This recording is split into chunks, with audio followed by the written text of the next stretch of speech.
తెలంగాణ కేబినెట్లో కొత్త మంత్రులపై సీనియర్ మంత్రులు ఒత్తిడి పెంచుతున్నట్లుగా విశ్వసనీయ సమాచారం అందుతోంది.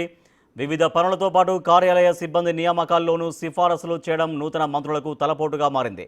తాజాగా రాష్ట్రంలోని ఓ సీనియర్ మంత్రి మరో కొత్త మంత్రి పేషీలోని ఓఎస్డీ నియామకానికి సిఫారసు చేసి వారిని ఖచ్చితంగా నియమించుకోవాలని ఆర్డర్లు పాస్ చేస్తున్నట్లుగా సమాచారం.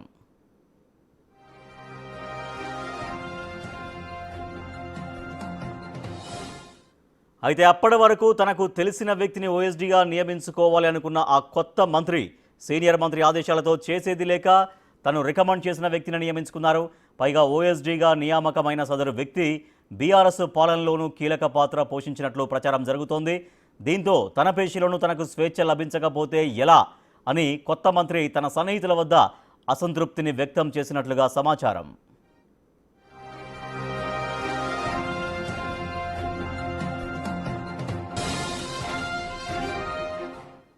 ఇటీవల ఓ టీవీ డిబేట్లో కాంగ్రెస్ పార్టీ జూబ్లీహిల్స్ ఉప ఎన్నికలో ఓడిపోతుందని చెప్పిన సెఫాలజిస్టే ఈ ఓఎస్డీ నియామకంలో కీలకంగా వ్యవహరించినట్లు సమాచారం.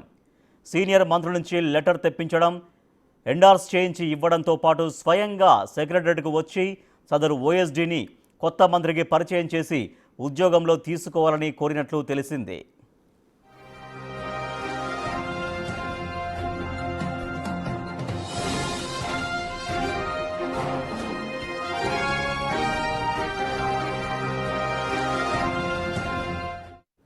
వాస్తవానికి సెఫాలజిస్టుగా చెప్పుకుంటున్న సదరు వ్యక్తి అసెంబ్లీ ఎన్నికల కంటే ముందు నుంచే సర్వేల పేరిట పలువురు ఎమ్మెల్యే అభ్యర్థుల్ని నిత్యం కలుస్తూ ఉండేవారు. పవర్లోకి వచ్చాక గతంలో తాను చేసిన సర్వేలు కాంగ్రెస్ పార్టీకి విజయం చేకూర్చారని ప్రచారం చేసుకున్నారు.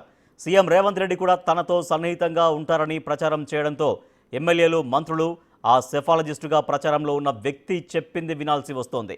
అయితే ఓ టీవీ డిబేట్లో ప్రభుత్వానికి వ్యతిరేకంగా మాట్లాడిన తర్వాత వెంటనే పార్టీ ఆగ్రహం వ్యక్తం చేసింది. ఆ సెఫాలజిస్టుకు కాంగ్రెస్కు సంబంధం లేదని, ఆయనకు గాంధీ భవన్తో కానీ సెక్రటరీతో కానీ సంబంధాలు లేవని ప్రకటించింది.